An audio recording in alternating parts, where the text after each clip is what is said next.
Hey guys, in this video I'm going to present to you ancient wisdom in modern terms for getting into a creative flow state through embodying your intuitive self, your sacred self, the deeper version of you when you make that shift in your own consciousness.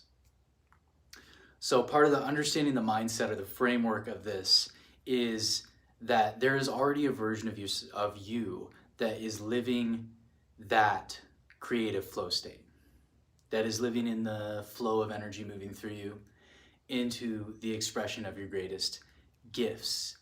And what you're wanting to do is get into a state of consciousness where you're accessing your deeper self or your intuition, because that is the source of all ideas.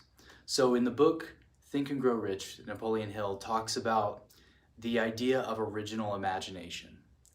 And original imagination is different from what you're taught in school or what other people like you pick up in the world or that you read about or anything like this. It's literally like you're a tuner into the universe or to the field. And as you tune to that frequency, you start to receive the thought impulses. So what they talk about is that the means of turning thought impulses into their equivalent manifestation happens through you, right? In the form of desire.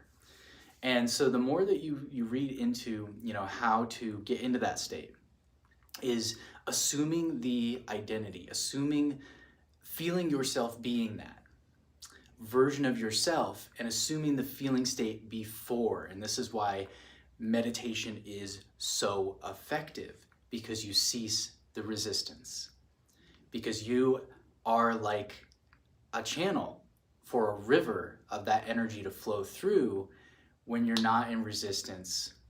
Like if you ever listen to Abraham Hicks, it talks about going downstream, like you're already, like there's already a flow of energy that is moving towards the ideal of your manifestation. But understand that it happens through you. So part of the goal of this channel is to help you to understand how you can tune your instrument, how you can be a conduit, how you can clear your life force energy channels so that that's naturally happening. And the more that you're able to tune into that, access that original imagination, that is finding your zone of genius. And part of this whole thing that I've seen along my journey is moving from the victim to the creator. And, so a bit about my story, and we'll get to, how you can do this, how you can fully, the most powerful ways that we can access that, get into and stay in that creative flow state. So a bit about my story is that, I've always been creative. Ever since I was a kid, I went through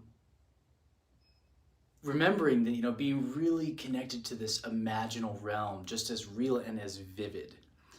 And then becoming disconnected from that. I had a very high state of energy and my focus would be all over the place. So there's what is wrong with him? I had trouble in school. They said I was ADHD, and I thought that there was something wrong with me. And, I went on the medication, and then it turned off that part of my intuitive creative self and became very rational right brain, like society world programming, and lost that sense of magic in life. Went through being very depressed, dealing with anxiety, self-worth issues, most of all of my child up to adolescence and into, young adult.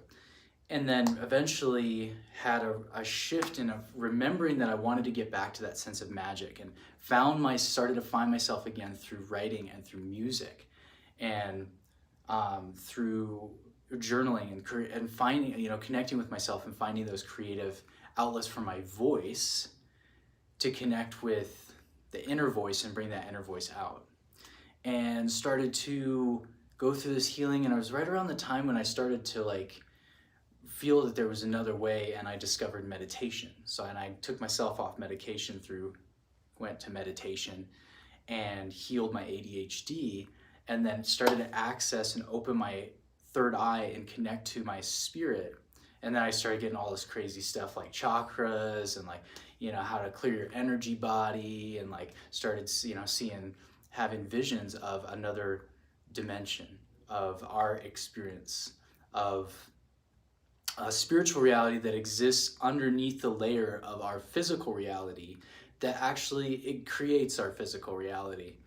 And so I went deeper and deeper into meditation and started to do these practices where I'd clear my energy, right? And I also used frequencies and other stuff we can link into, go into the channel as well, but how to use, you know, different frequencies like solfeggio tones. I really got into different binaural beats and isochronic frequencies, all kinds of different healing frequencies, 528 hertz, all this different stuff, and using that to move through the energy centers in the body and understanding the energy centers in the body, that if you're feeling a crunchy, right, coming up in a certain chakra or part of your body, like say in your solar plexus, could be related to an issue around power or self-worth.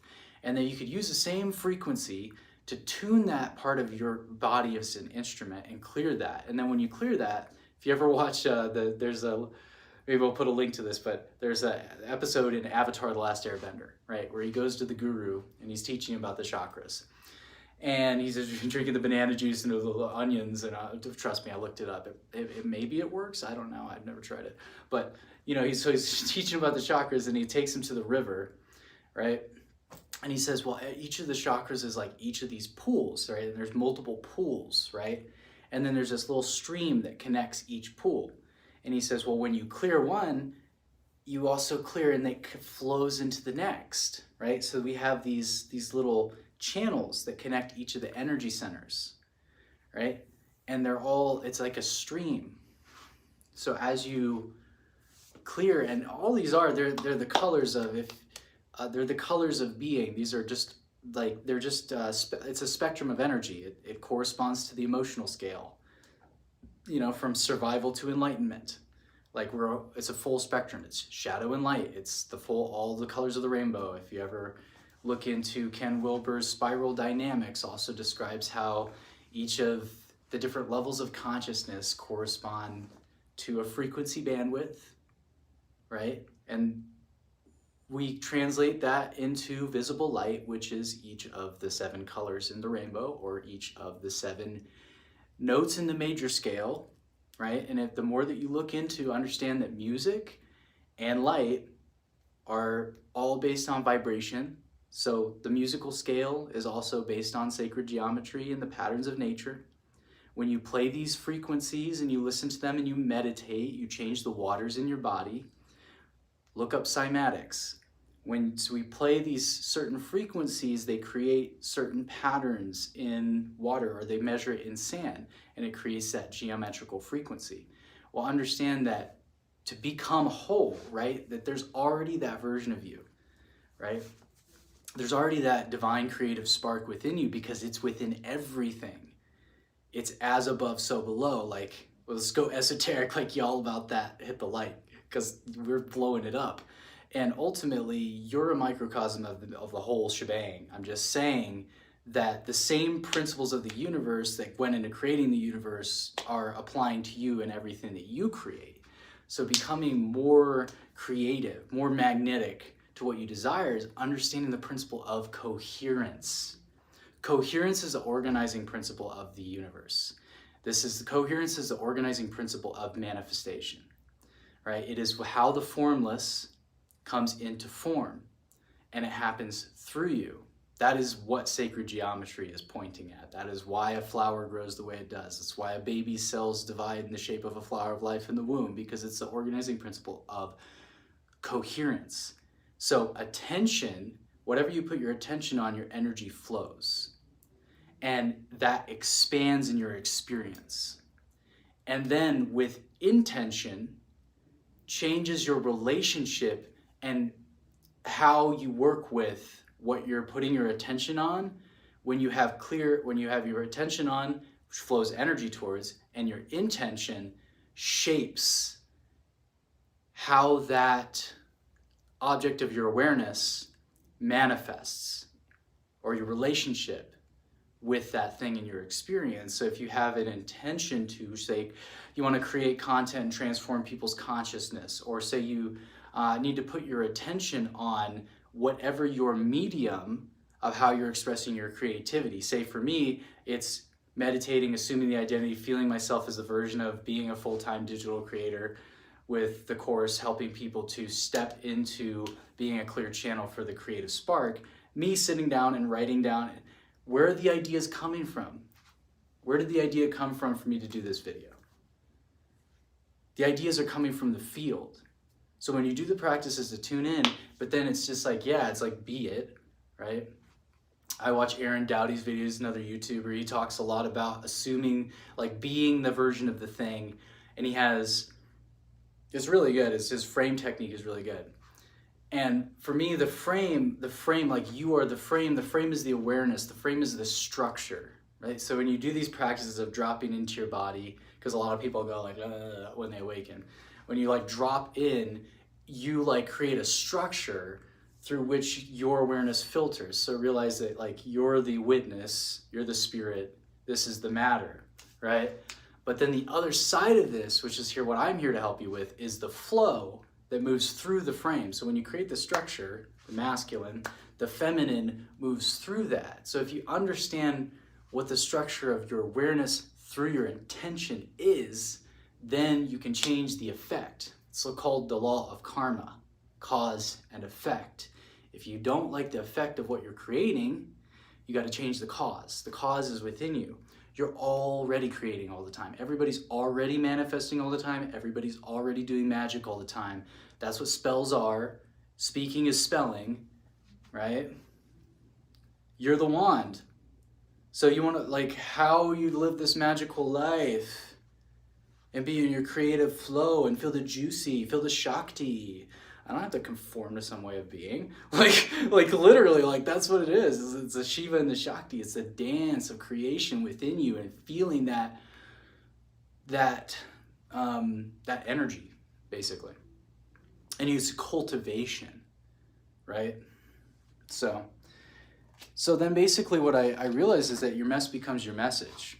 And that what I went through is that having that range of awareness and shutting off and losing connection with that intuitive, creative part of myself led me to the meditation and led me to the healthy eating and led me to, you know, having sovereignty and realizing that I didn't have to take on everybody's energies as a sensitive child of the field of the society, and that I didn't have to let that rule me.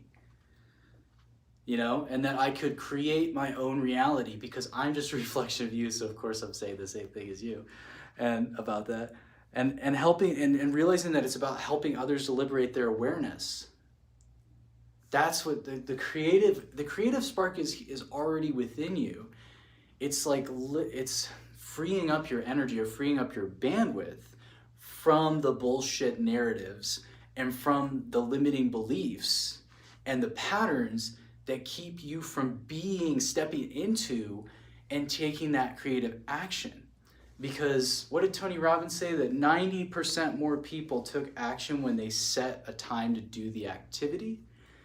You got to create the structure. So, you know, so we started with connect to the version of yourself. This is why I'm meditating in the morning, especially, because your brain waves move into that frequency from the deep sleep state and into that between the waking state. And so waking and resting, right? And that's a powerful place for meditation or moving that into creative visualization. And there's also, you know, priming the energy and really assuming the identity, feeling the gratitude of it already happening.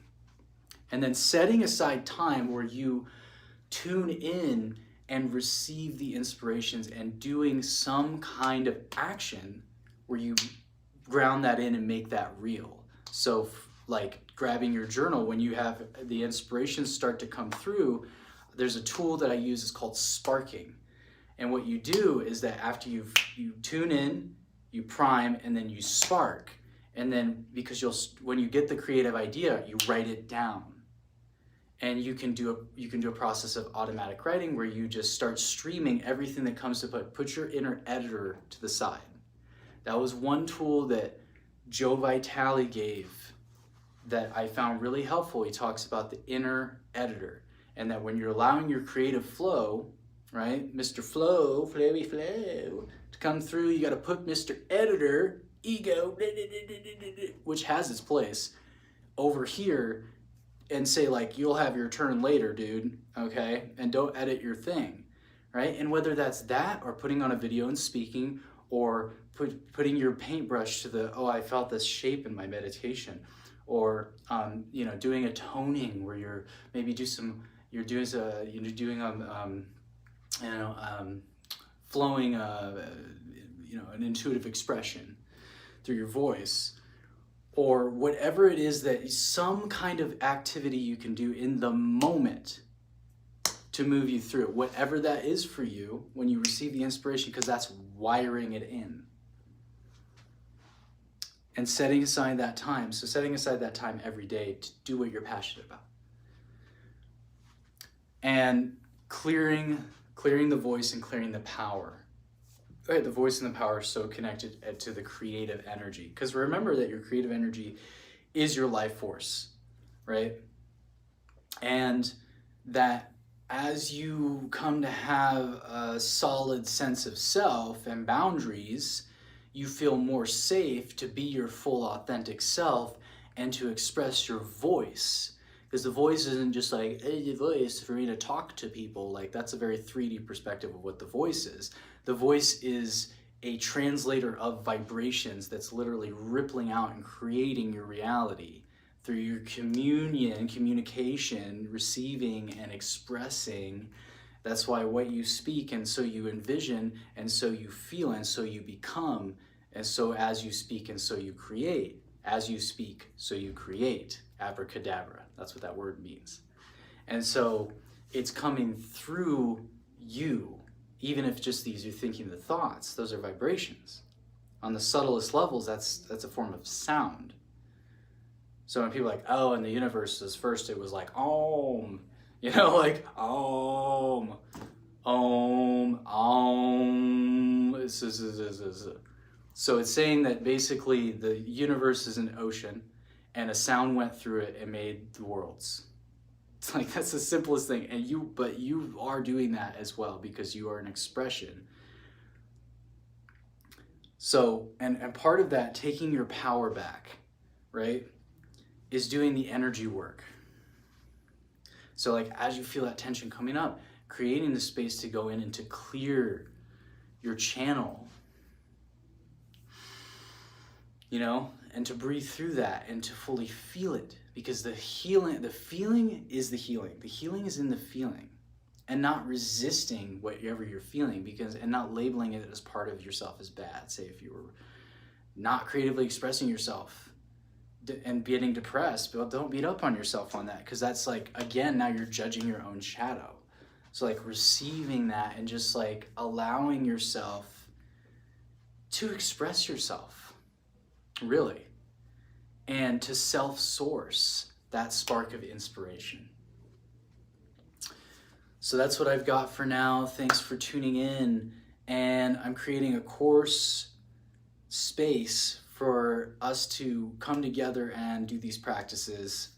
So if you'd like to check that out, it's in the link below. And also I invite you to like and comment this video so that we can continue to spread the energy. And I'll see you on the next one. Blessings.